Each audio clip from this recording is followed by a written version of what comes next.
पुण्य सवेरा,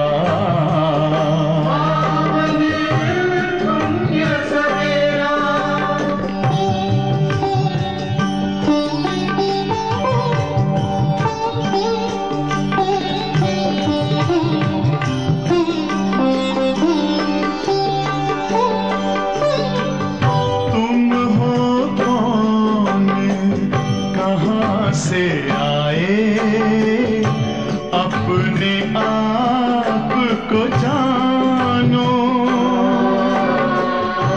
राजयोग के द्वारा अपना परम पिता पहचानो।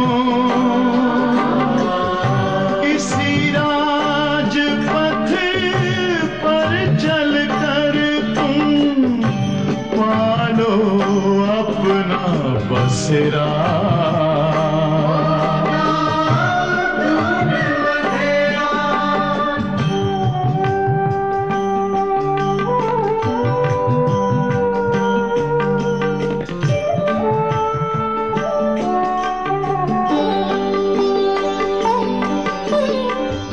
तुम हो आत्मा तन से न्यारे, परमात्मा को प्यारे, दिव्य गुणों को धारण करके योगी बनो दुलारे। ज्योति बिंदु ही तोड़ेगा ये माया मोह का घेरा।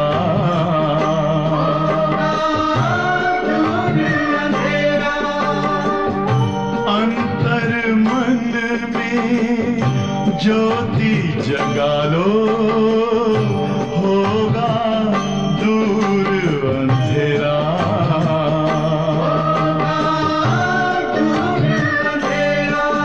ओम शांति, ओम शांति, ओम शांति।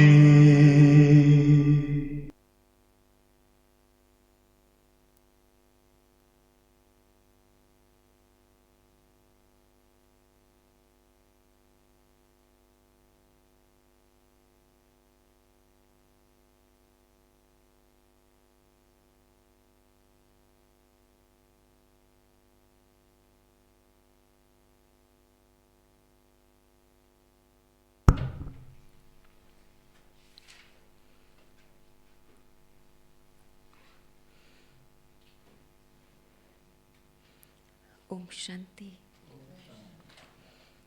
मकर संक्रांति की आप सबको बहुत बहुत मुबारक है। संगम युग में हर त्योहार कुछ संदेश ज़रूर देता है जो आध्यात्मिक रहस्य को समाया हुआ होता है।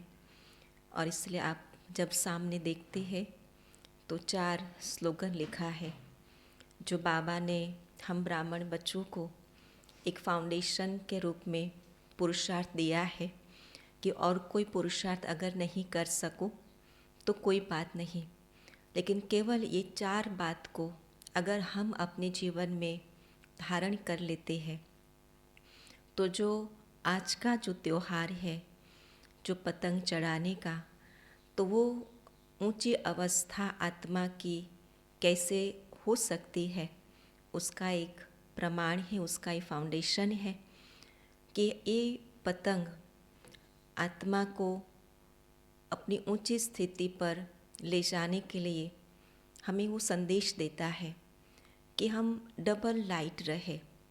बातें कैसी भी हो, समस्या कोई भी हो या विघ्न कितना भी बड़ा हो, लेकिन हमारी आंतरिक स्थिति डबल लाइट हो, न व्यर्थ संकल्पों का बोझ रहे और न कोई पिछले किए हुए कर्म के बोझ से हल्के रहे, लेकिन आत्मा की स्वयं की लाइट के स्वरूप बन कर के रहे। तो इन दोनों प्रकार की लाइट का स्वरूप ये हमारा पतंग है। और दूसरा वो संदेश देता है कि अगर हमको ऊंची उड़ान भरनी है तो जीवन में बैलेंस बनाए रखना बहुत ज़रूरी होता है। जब पतंग को चढ़ाया जाता है तो उसके पहले उसको रस्सी से बांधा जाता है, उसके धागे से बांधा जाता है, लेकिन बांधने से पहले उसको बैलेंस बनाया जाता है चारों ओर से। तो अगर ब्राह्मण जीवन में ज्ञान प्राप्त करने के बाद अगर बैलेंस नहीं रखा, ज्ञान और योग का बैलेंस, लौकिक और अलौकिक जीवन का बैलेंस, स्नेह और शक्तियों का बैलेंस, सेवा और स्व उन्नति का बैलेंस, जब ये चारों बैलेंस हम अपने जीवन में धारण कर लेते हैं, अब बनाए रखते हैं, तो स्थिति अपने आप ऊंचे उड़नी शुरू हो जाती है। और तीसरा संदेश हमें देता है कि वो पतंग वो कभी अकेला ऊंची उड़ान नहीं कर सकता, वो हमेशा धागे से वो जुड़ा रहता है। तो उस आत्मा की पतंग ऊंची स्थिति पर रहती है कि जिस आत्मा की स्नेह की डोरी वो परमात्मा के साथ जुड़ी हुई हो। अगर वो डोरी टूट गई, धागा टूट गया तो उड़ नहीं सकेगा, वहीं से वो नीचे गिर जाएगा। तो ऊंचे उड़ान के लिए परमात्मा स्नेह का बनाए रखना ये बहुत ज़रूरी होता है। और चौथा संदेश हमें ये देता है कि वो कहीं पर भी नहीं उड़ेगा। आप कितना भी, अगर आपको लगे कि वहाँ बहुत सारे उड़ाते हैं, मेरे को अपोजिट दिशा में पतंग को उड़ाना है, लेकिन वो नहीं उड़ेगा। वो उसी दिशा में वो उड़ेगा जिस दिशा में हवा चल रही हो। तो हमारा भी, हम आत्मा को उसी स्थिति में ऊंची बना सकते हैं कि जहाँ हमें बाबा की श्रीमत जो हमें दिशा निर्देश करता है उसी अनुसार अगर हम योग अभ्यास करते हैं, हम अपने पुरुषार्थ को यथा योग्य बनाते हैं, तो फिर हम अपनी स्थिति को बना सकते हैं। और पांचवा संदेश हमें वो देता है कि पतंग वो हमेशा तूफानों से ज़रूर लड़ता है। कई बार हम देखते हैं कि कई साल में पवन हो, बाकी दिनों में बहुत अच्छी हवा चलती है, लेकिन उसी दिन ऐसा हो या तो हवा बिल्कुल नहीं चलेगी या तो हवा इतनी तेज़ चलेगी कि उड़ाने वाला भी वो थक जाएगा कि अभी नहीं उड़ाना है, बहुत तेज़ हवा चलते बैठ जाओ, है ना, तो हार करके वो बैठ जाता है। लेकिन किसी शायर ने बहुत सुंदर कहा है कि अगर उड़ना है तो हौसला रखो और रास्ते पर चलकर देखो, है ना, मंजिल अपने आप मिल जाएगी। लेकिन हमें पहल करनी होगी आप रास्ते पर चलने की, काफिला तो अपने आप बन जाता है। जब एक चढ़ाना शुरू करता है और लगता है कि हाँ इसका तो चढ़ गया तो मेरा तो भी चढ़ेगा, तो वो दूसरा भी कोशिश करता है। तो उसी प्रकार माया के तूफान ज़रूर आएंगे, लेकिन इस माया के तूफान से हमें हारना नहीं है, लेकिन उसके साथ हमें युद्ध करके अपने आप को आगे बढ़ाना है। और इसलिए बाबा कहते हैं कि वो आगे वो बढ़ सकता है कि जिसके अंदर बड़ा निश्चय हो और दृढ़ता हो, और वो आत्मा इसी माया के तूफानों में अपने आप को आगे बढ़ाती जाती है। तो इसी 5 संदेश को लेकर के हमें आज के त्यौहार को मनाना है कि कैसी भी बात आवे, लेकिन हमें हमेशा आगे की ओर बढ़ना है। आपने देखा होगा कि पतंग कभी भी कटता है तो कभी पीछे नहीं आता है, वो हमेशा आगे जा कर के गिरता है। तूफान में भी अगर वो चढ़ेगा तो भी वो डोलेगा, हिलेगा, लेकिन वो आगे जा कर के गिरेगा। लेकिन तभी कि जब उसकी डोर, जो स्नेह की डोर अगर लूज़ हो गई, उसकी मजबूती नहीं रही, दृढ़ता नहीं रही, तो फिर वो तूफान में गिर सकता है। तो इसलिए वो अपने आप को भी पक्का कराना है। और ये जो सारी बातें पक्की हो जाती है तो ये जो 4 धारणाएं हैं वो अपने जीवन बना देती है। तो इसीलिए आज आप सबको इसी संदेश को लेकर के बहुत बहुत मकर संक्रांति की मुबारक है। और विशेष आज बाबा की जो मुरली चली है, वो मुरली चली है कि ये जो काया है वो ऐसी काया पुरानी हो चुकी है, जिस काया को बाबा ने कहा कि तुमको काया कल्प तरु बनाना है, इतना सतो प्रधान बनाना है, उसके लिए बाबा ने आज अभ्यास बताया है, पुरुषार्थ के लिए इशारा दिया है कि क्यों आत्मा को सतो प्रधान बनाने की आवश्यकता है, क्योंकि ये अंतिम समय है जिसमें आत्मा भी तमो प्रधान और शरीर भी तमो प्रधान बन चुका है। तो जब आत्मा सतो प्रधान बन जाएगी तो काया भी तो हमें सतो प्रधान मिलेगी। तो इसलिए बाबा कहते कि तुम केवल एक जन्म के लिए नहीं, जिसको अमर कहते हैं कि हम अमर बन जाते हैं। अमर बन जाना माना फिर इच्छा से आत्मा अपना पुराना शरीर छोड़ करके फिर नया धारण करती है। तो पुराने से हम उद्योग न लगा करके हम नए से हम अपना बुद्धियोग लगाए। अगर देह में ही बुद्धि भटकती है तो फिर पुरानी देह में न भटका करके हम नई देह में बुद्धियोग लगावे कि अभी जा कर के मुझे नया चोला धारण करना है, मुझे दैवी चोला धारण करना है, मुझ आत्मा को सतो प्रधान काया प्राप्त करनी है। तो ऐसे ऐसे अपने आप से बातें करेंगे तो फिर पुरानी देह से बुद्धियोग अपना हट जाएगा। तो बहुत सुंदर पुरुषार्थ को लेकर के आज बाबा सुनाते हैं, मीठे बच्चे, अभी तुम्हारी काया बिल्कुल पुरानी हो गई है, अभी बिल्कुल पुरानी हो गई है। बाप आए हैं तुम्हारी काया कल्प वृक्ष समान बनाने। तुम आधा कल्प के लिए अमर बनते हो। प्रश्न है, इस वंडरफुल नाटक में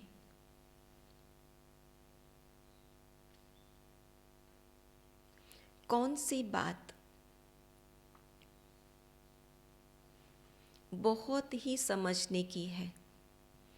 इस वंडरफुल नाटक में कौन सी बात बहुत ही समझने की है?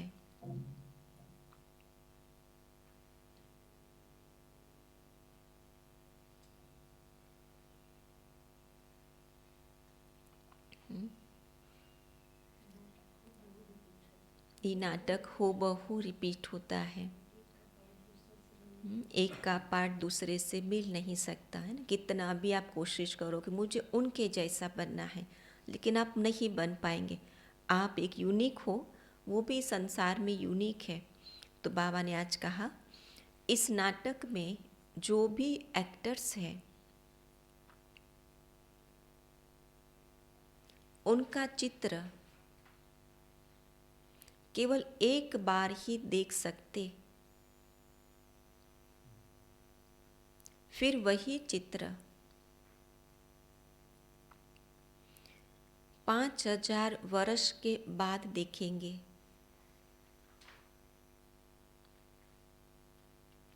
चौरासी जन्मों के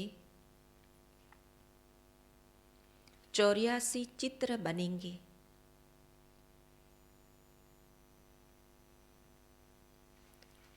और सभी भिन्न भिन्न होंगे। ये 5000 वर्ष की साइकिल में जो 84 चित्र मिलेंगे, वो भी एक चित्र भी दूसरे चित्र से मैच नहीं होगा। उस चित्र में चेतना एक होगी, लेकिन उसका शरीर अलग अलग होगा। कर्म भी किसी के साथ मिल नहीं सकते। जिसने जो कर्म किए वह फिर 5000 वर्ष बाद वही कर्म करेंगे। यह बहुत ही समझने की बातें हैं। यह बहुत ही समझने की बातें हैं। तुम बच्चों की बुद्धि का ताला अभी खुला है। तुम यह राज सबको समझा सकते हो। आज का गीत है, भोलेनाथ से निराला कोई और नहीं, बिगड़ी को बनाने वाला कोई और नहीं। ओम शांति।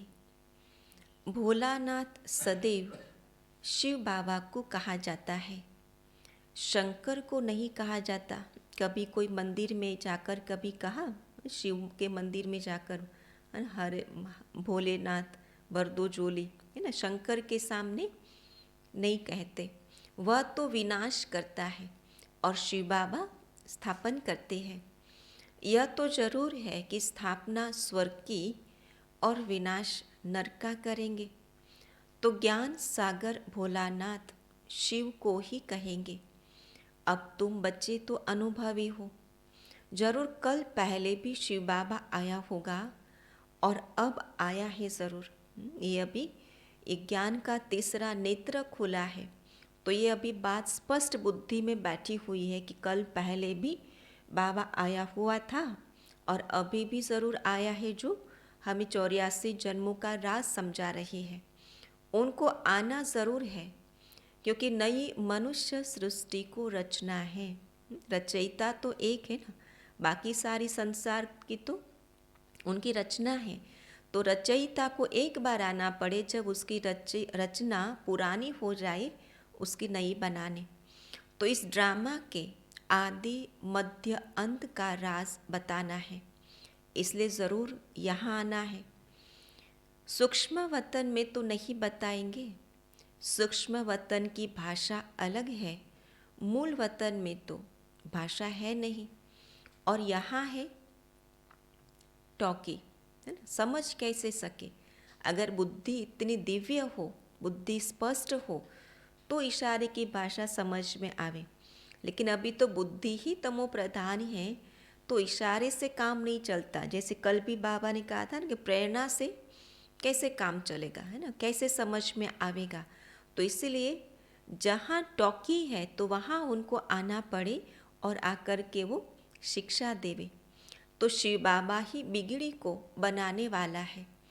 जब सृष्टि तमो प्रधान हो जाती है तो सबको सद्गति देने वाला भगवान कहते हैं कि मुझे आना पड़ता है। यादगार भी यहाँ है। कौन सी यादगार है? भगवान को इस संसार में अवतरित होने की यादगार कौन सी है? शिवरात्रि मनाते हैं, शिव जयंती मनाते हैं। तो इस नाटक में जो जो मनुष्य के चित्र है वह एक ही बार देख सकते हैं। ऐसे नहीं कि लक्ष्मी नारायण के चित्र माना चेहरा सतयुग के सिवाय कभी भी कहाँ देख सकते हैं। बाबा कहते एक ही बार, जो पहले जन्म में जो चित्र होगा लक्ष्मी नारायण का, वो दूसरे जन्म में वो चित्र नहीं रहेगा। वह पुनर्जन्म लेंगे तो नाम रूप भिन्न हो जाएगा। वही लक्ष्मी नारायण का रूप एक बार देखा, फिर कब देखेंगे? फिर 5000 वर्ष के बाद ही देखेंगे। जैसे गांधी का हूबहू चित्र फिर 5000 वर्ष के बाद देखेंगे। अथाह मनुष्य है, जो भी मनुष्य के चित्र अब देखे हैं वह फिर 5000 वर्ष के बाद देखेंगे। तो 84 जन्मों के लिए 84 चित्र बनेंगे और सभी भिन्न भिन्न होंगे। ये इस ड्रामा की विशेषता है कि एक चित्र एक का ही, लेकिन फिर भी एक का भी दूसरे चित्र से मैच नहीं होगा। कर्म भी किसी के साथ नहीं मिल सकते। जिसने जो कर्म किया वही कर्म 5000 वर्ष के बाद फिर करेंगे। यह बहुत समझने की बातें हैं। तो बाबा का भी चित्र है, हम समझते हैं जरूर पहले पहले सृष्टि रचने वह आया होगा। तुम्हारी बुद्धि का ताला अब खुला है, तब तुम समझते हो, है ना। जब ताला खुलता है उसका प्रमाण क्या होता है? ताला खुल गया माना उसका प्रमाण कि वो समझ में आता है, वो बुद्धि में ग्रहण होता जाता है, वो बात धारण होती जाती है, उस पर संकल्प नहीं चलता है, न संशय उठता है कि जो कहा माना वैसे ही वैसे श्रीमत वो अंदर ही फिट हो जाती है। तो बाबा कहते अब फिर औरों को भी ऐसे ताला खोलना है। निराकार बाप जरूर परम धाम में रहते होंगे, जैसे तुम भी सब मेरे साथ रहते हो। पहले जब मैं आता हूँ तो मेरे साथ ब्रह्मा विष्णु शंकर होते हैं। मनुष्य सृष्टि तो पहले से ही है, फिर वह कैसे पलटा खाती है, रिपीट कैसे होती है। पहले पहले जरूर सूक्ष्म वतन रचना पड़े, फिर स्थूल वतन में आना पड़े, क्योंकि मनुष्य जो देवता थे वह सब शूद्र बने हैं। उन्हों को फिर ब्राह्मण से देवता बनाना पड़े। तो जो कल्प पहले मैंने ज्ञान दिया था फिर वही रिपीट करूँगा। उनका भी पार्ट बिल्कुल एक्यूरेट ड्रामा में फिक्स है। वो बल है, अथॉरिटी उनके पास, लेकिन फिर भी वो उसमें भी अदली बदली नहीं कर सकता कि चलो उस कल पहले तो सुना है तो अभी थोड़ा और चेंज कर दो, है ना। उनका भी तो फिक्स है। हो जाती है ना, क्योंकि हर एक आत्मा का संपूर्ण स्वरूप सूक्ष्म वतन में रहता है, वो है। लेकिन रास बाबा संगम पर जब नीचे आते तब बाबा बताते हैं, लेकिन उनका राज कोई भी शास्त्रों में नहीं बताया है। तो वक्त इस समय बैठ राजयोग सिखाता हूँ, फिर आधा कल्प के बाद भक्ति आरंभ होती है। बाप खुद बैठ समझाते हैं कि पुरानी सृष्टि फिर नई कैसे बनती है, अंत से फिर आदि कैसे होती है। मनुष्य समझते हैं परमात्मा आया था, परंतु कब और कैसे आया, तो आदि मध्य अंत का राज कैसे खोला यह नहीं जानते। वो जानते हैं कि संसार में एक बार आएंगे, लेकिन वो कब आएंगे और कैसे आएंगे, कौन सा रूप धारण करके आएंगे, वो नहीं जानते हैं। और इसलिए कहते कि पता नहीं भगवान कैसे भी रूप में आ जाए, पता भी न चले, और इसलिए घर के आंगन में कोई आए उसको खाली हाथ नहीं जाने देना चाहिए। तो बाप कहते फिर मैं सम्मुख आया हूँ सभी को सद्गति देने। तो माया रावण ने सभी की किस्मत बिगाड़ दी है, तो बिगड़ी को बनाने वाला जरूर कोई और चाहिए। बाप कहते 5000 वर्ष पहले भी ब्रह्मा तन में आया था।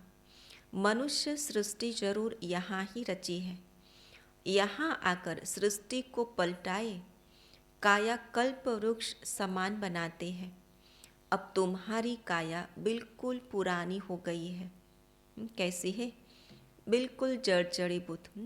कितने ऑपरेशन, 70 चकती लगे हुए तो शरीर है, इतनी बीमारियाँ, इतने ऑपरेशन किया हुआ शरीर, पुराना शरीर। तो बाबा के तो उससे क्या मोह रखेंगे। इसको फिर ऐसा बनाते हैं जो आधा कल्प के लिए तुम अमर बन जाते हो। पर शरीर बदलते हो परंतु खुशी से। अमर क्यों कहा? कि मरेंगे ही नहीं, शरीर आत्मा छोड़ने वाली नहीं है, ऐसी बात नहीं है। लेकिन बाबा कहते शरीर आत्मा बदलेगी परंतु खुशी खुशी से। और अभी जो आत्मा शरीर छोड़ती है तो उसको कितना डर रहता है, और मृत्यु का डर इंसान को इतना खा लेता है कि वो पता नहीं, क्योंकि उसको पता नहीं कि आगे की मेरी गति क्या होगी, कर्म ही ऐसे किए हैं। तो जैसे पुराना चोला छोड़ नया लेते हैं, वहाँ ऐसे नहीं कहेंगे कि फलाना मर गया, उनको मरना नहीं कहा जाता है। वह मृत्यु नाम का शब्द ही नहीं है सतयुग में। जैसे तुम्हारा यह जीते जी मरना है तो तुम मरे थोड़ी हो, तुम तो शिव बाबा के बने हो। तो बाबा कहते हैं तुम मेरे नूरे रतन सिकीलते बच्चे हो। शिव बाबा भी कहते, तो ब्रह्मा बाबा भी कहते हैं वह निराकारी बाप, यह साकारी बाप। अभी तुम कहते हो बाबा आप भी तो वही हो ना। आत्मा कोई कल पहले की जब स्मृति इमर्ज होती है तो अंदर से अब आत्मा का आवाज़ क्या निकलता है कि हम बच्चे तो कल पहले वाले हैं, लेकिन बाबा आप भी तो कल्प के बाद मिले हो जो कल पहले वाले थे। हम भी वही है जो फिर आकर मिले हैं। इसलिए वो क्या शब्द बाबा ने यूज़ किया, सिंधी का सिकी लदे, जो बहुत समय से बिछड़े हुए थे बाप और बच्चे, जो अभी संगम पर मिले। तो बाप कहते हैं मैं आकर स्वर्ग स्थापन करता हूँ। राजाई तो जरूर चाहिए, इसलिए राजयोग सिखाता हूँ। पीछे तो तुमको राजाई मिल जाएगी, फिर इस ज्ञान की वहाँ दरकार नहीं रहती। फिर यह शास्त्र आदि सब भक्ति में काम आते हैं, पढ़ते रहते हैं। जैसे कोई बड़े आदमी हिस्ट्री ज्योग्राफी लिख जाते हैं, वह पीछे पढ़ते रहते हैं। तो अथाह किताब है, मनुष्य पढ़ते ही रहते हैं। स्वर्ग में तो कुछ नहीं होगा, वहाँ तो भाषा ही एक होगी। तो बाबा कहते कि अब मैं आया हूँ सृष्टि को नया बनाने। जो संसार का नियम क्या बना कि कोई आकर जाता है, कोई श्रेष्ठ कर्म करके जाता है, कोई अच्छा संदेश दे के जाता है, उनके जाने के बाद फिर उनकी किताबें, उनके शास्त्र बनाते हैं, और वो भी अनेक भाषाओं में, है ना, और वो अपने अपने भावों को लेकर के बनाते हैं। तो बाबा कहते कि सतयुग में वो बात नहीं है, केवल ना कोई शास्त्र है, ना कोई भाषाओं की भिन्नता है, एक ही भाषा रहेगी, और बाबा की श्रीमत अनुसार वो केवल राज्य कारोबार चलाते रहेंगे। तो पहले नई थी, अब पुरानी हो गई है। मेरे सब पुत्रों को, बच्चों को माया ने जलाए राख कर दिया है। कैसी हालत है? आत्मा काली कोयले जैसी बन गई है ना। तो बाबा कहते किसने जलाई? है ना, माया ने, है ना, काम विकार ने बिल्कुल काला बना दिया। वह दिखाते हैं सगर के बच्चे, ज्ञान सागर तो बरोबर है, उनके तुम बच्चे हो।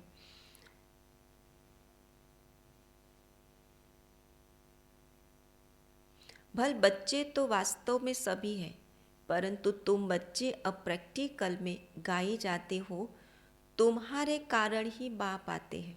बहुत इम्पोर्टेंट बात है अपनी स्मृति में रखने की, कि बाबा कहते कि तुम्हारे कारण ही बाप आते, क्योंकि हमारे कारण ही तो संसार बदला, और हम बदल जाएंगे तो संसार भी बदल जाएगा। और इसलिए सबसे पहले बाबा को हम बच्चों के लिए ही आना पड़ा, आत्मा को सतो प्रधान बनाने के लिए।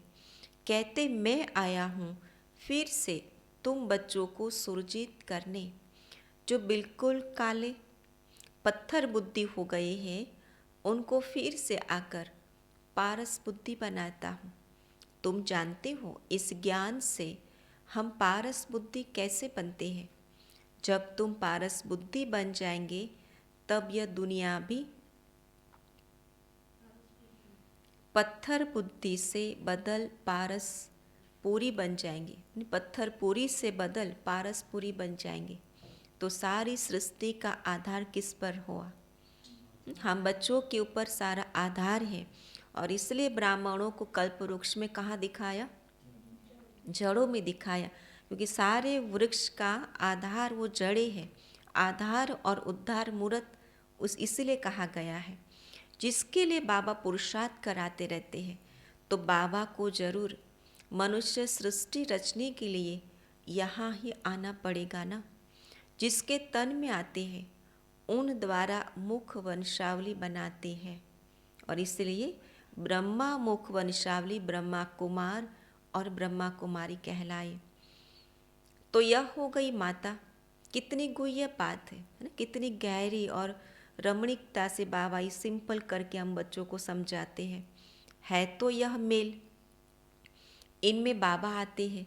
तो यह माता कैसे हुई, इसमें मूंझेंगे ज़रूर।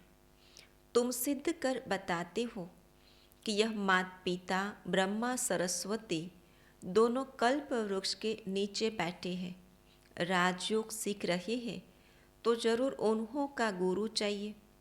ब्रह्मा सरस्वती और बच्चे सभी को राज ऋषि कहते हैं। सभी तपस्वी है ना, सभी तपस्या में दिखाया है कल्प वृक्ष के नीचे। तो बाबा कहते राजा ही नहीं है अभी, लेकिन राजा इस संस्कार धारण करते उस तपस्या से जो परमात्मा ने स्वयं ने राजयोग का ज्ञान दिया। जो कल भी बाबा ने कहा था कि वो लक्ष्मी नारायण मतलब जो सन्यासी है वो राजयोग नहीं सिखा सकेंगे, लेकिन बाबा हमें राजयोग सिखाते हैं। क्यों? क्योंकि वो राजा ही संस्कार नहीं धारण करते। बाबा जो राजयोग सिखाते उसमें दोनों हैं। तपस्या माना वैराग्य भी बाबा सिखाते, तो वैराग्य के साथ राजाई संस्कार भी धारण कराते हैं। तो इसलिए राज ऋषि कहते हैं, राजाई के लिए योग लगाते हैं। तो बाप आकर राजयोग और ज्ञान सिखाते हैं जो और कोई भी सिखा न सके। न कोई राजयोग का न कोई का राजयोग है, नाम ज़रूर रखते लेकिन राजयोग सिखा नहीं सकते। वह तो सिर्फ कहेंगे योग सीखो। हठ योग तो अनेक प्रकार के होते हैं, राजयोग कोई भी सिखला न सके। भगवान ने आकर राजयोग सिखाया था। कहते हमको कल्प कल्प फिर आना पड़ता है, जबकि मनुष्य सृष्टि नई रचनी है। प्रलय तो होती नहीं। क्या होता है? परिवर्तन होता है, लेकिन प्रलय नहीं होते हैं ना। अगर प्रलय हो जाए तो सृष्टि का नाश हो जाए तो वो आगे बढ़े कैसे? और इसलिए पुरानी से नई बनती, परिवर्तन महापरिवर्तन आता है, लेकिन महाप्रलय नहीं होता। अगर प्रलय हो जाए तो फिर हम आवे किस में? तो निराकार क्या आकर करेंगे? सारा बीज ही समाप्त हो जाए तो फिर कैसे चले? तो बाप समझाते सृष्टि तो पहले से ही है, किसी ने बनाई नहीं है, न उसका नाश है, लेकिन वो अनादि कालों से चलती आ रही है। और इसलिए कहा कि बनी बनाई बन रही, अब कुछ बननी नहीं, है ना। अगर कुछ नहीं बनी हो तो उसके बारे में चिंतन करने की आवश्यकता है, लेकिन ये तो बनी बनाई है। भक्त भी है, भगवान को बुलाते भी हैं, इससे सिद्ध है कि भक्त है। भगवान को आना ही तब है जब भक्त बहुत दुखी है। कलयुग का अंत है, रावण राज्य खत्म होना है, तब ही मुझे आना पड़ता है। बरोबर इस समय सभी दुखी है। हमको इस आँखों से दिखाई देता है कि अरे इतनी बड़ी अच्छी महंगी महंगी गाड़ियों में घूमते कितने सुखी है, और रोड पर कितने लोग दुखी है। लेकिन ये बहुत साफ है कि जो गाड़ियों में घूमने वाले भी तो दुखी है और रोड पर रहने वाले भी दुखी। इस संसार में कोई भी सुखी नहीं है। जिसके पास बहुत धन है लेकिन वो खा नहीं सकता है, न वो सुख चैन की नींद से वो सो सकता है ना। स्लीपिंग पिल्स लेना पड़ता है। तो बाबा कहते हैं कि सब दुखी है। महाभारी लड़ाई सामने खड़ी है। यह पाठशाला है, यहाँ एम ऑब्जेक्ट है। तुम जानते हो कि सतयुग में लक्ष्मी नारायण का राज्य था, फिर सिंगल ताज वालों का राज्य हुआ, फिर और धर्म वृद्धि को पाते आए, फिर राजाई आदि बढ़ाने के लिए युद्ध आदि हुए। क्योंकि अपना राज्य बढ़े तो युद्ध शुरू हुआ, एक राजा ने दूसरे राज्य पर चढ़ाई शुरू की। तुम जानते हो जो पास्ट हो गया वह फिर रिपीट होगा। फिर लक्ष्मी नारायण का राज्य आरंभ होगा। बाबा वर्ल्ड की हिस्ट्री ज्योग्राफी का राज पूरा समझाते हैं। डिटेल में जाने की दरकार नहीं है, सारी अभी हिस्ट्री स्पष्ट कर दी। अभी बाबा कहते अभी डिटेल में जाने की आवश्यकता नहीं है। जानते हैं कि हम सूर्यवंशी हैं तो जरूर पुनर्जन्म भी सूर्यवंशी में ही लेते होंगे, है ना। फिर जन्मों बहुत गहराई में जाने की क्या आवश्यकता। नाम रूप तो बदलते होंगे, माँ बाप भी दूसरे मिलेंगे। यह सारा ड्रामा बुद्धि में रखना है। ये सारी बुद्धि में रखना मन हर समय अगर ये बुद्धि में स्पष्ट है तो क्वेश्चन नहीं उठेगा किसी भी आत्मा के पाठ के ऊपर और स्वयं के पाठ के ऊपर भी। तो बाप कैसे आता है वह भी समझ लिया। मनुष्यों की बुद्धि में वही गीता का ज्ञान है, आगे तुम्हारी बुद्धि में भी वही पुराना गीता का ज्ञान था। अभी बाप गुह्य बातें सुनाते हैं जो सुनते सुनते सारे राज समझ गए हैं। मनुष्य भी कहते कि आगे आपका ज्ञान और था, अब बहुत अच्छा है। पहले तो सीधा बाबा ज्ञान देते थे ना, इतने आत्मा के ज्ञान, परमात्मा के ज्ञान का इतना विस्तार नहीं था। और अभी तो साइंटिफिक रूप से सारी बात लॉजिक्स के साथ जब समझाते हैं तो लोगों को अच्छा लगता है सुनने को, और कहते कि ज्ञान बहुत अच्छा है। पर जब धारणा की बात आती है तब थोड़ा सोचते हैं। अब समझ गए हैं कि कैसे गृहस्थ व्यवहार में रह कमल फूल समान बनना है। यह सबका अंतिम जन्म है। मरना भी सबको है, कितना भी अच्छा हो, परिवार अच्छा हो, धन दौलत से संपन्न हो, सुखी हो, समझते कि हम बहुत सुखी है। अब हमको क्या जाने की ज़रूरत है। जो दुख में है वो भगवान को पुकार करके जावे ना। लेकिन बाबा कहते कायदा ही है कि जब सृष्टि का अंत है तो सबको जाना है। खुद बेहद का बाप कहते हैं तुम पवित्र बनने की प्रतिज्ञा करो तो 21 जन्म के लिए स्वर्ग के मालिक बनेंगे। इसलिए किसी को भी यहाँ रहने का कायदा ही नहीं है। सबको एक बार अपने घर वापस जरूर जाना है। तो बहुत साफ है कि पवित्र बने बिगड़ जा नहीं सकेंगे, और इसलिए भगवान के खातिर उसके प्यार में पवित्र बनेंगे तो बाबा के स्वर्ग के मालिक बन जाएंगे। अगर वो सजा खाकर पवित्र बना तो फिर बाबा कहते फिर अंत में आएगा, यहाँ तो कोई पदम पति है तो भी दुखी है। बाबा स्पष्ट करते हैं ना कि पदम पति भी, लेकिन है दुखों की लाइन में। माया काया कल्प तरु होती नहीं, तुम्हारी काया कल्प तरु होती है। धन दौलत संबंध हमें कोई कल्पतरु नहीं बनाएगा। तुम 21 जन्म मरते नहीं। बाप कहते यहाँ आएंगे भी वही जो सूर्यवंशी चंद्रवंशी कामचिता पर बैठ सांवरे हो गए हैं। इसलिए राधे कृष्ण श्री नारायण सबको सांवरा दिखाते हैं। ये पूरे साइकिल में आते वो आत्मा कैसे सांवरी बन जाती, तमो प्रधान बन जाती है, उसका फिर वो प्रमाण बताया है। अभी तो सभी सांवरे हैं, काम चिता पर बैठने से सांवरे हो गए हैं। अब तुमको काम चिता से उतरकर ज्ञान चिता पर बैठना है। विष का हथियाला कैंसिल कर ज्ञान अमृत का हथियाला बांधना है। समझाना ऐसे है जो वह कहे कि तुम तो शुभ कार्य कर रहे हो। जब तक कुमार कुमारी है तो उनको मुत पलिती नहीं कहेंगे। बाप कहते तुमको गंदा कभी नहीं बनना है।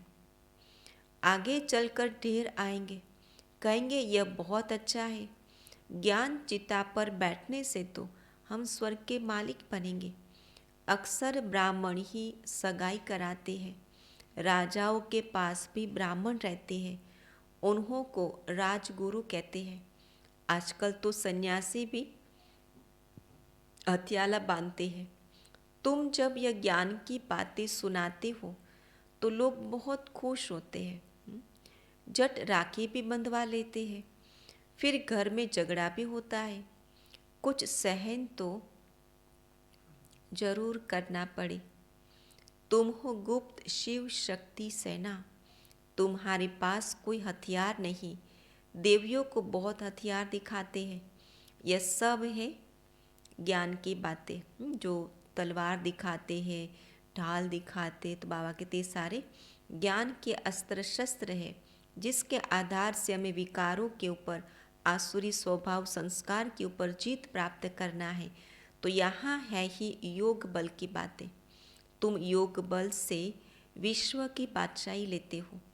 बाहुबल से हद की राजाई मिलती है। बेहद की राजाई तो बेहद का मालिक ही देंगे। लड़ाई की कोई बात नहीं। बाप कहते हैं मैं कैसे लड़ाऊंगा? जो दुखों से छुड़ाने वाला, बिगड़ी को बनाने वाला, वो लड़ाएगा कैसे?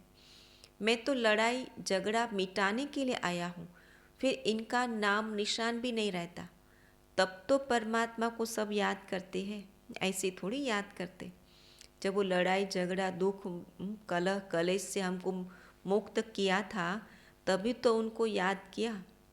कहते मेरी लाज रखो, फिर भी एक में निश्चय नहीं तो और को पकड़ते रहते हैं।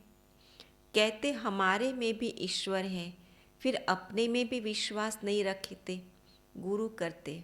जब सब में भी परमात्मा है तो फिर गुरु क्यों करते?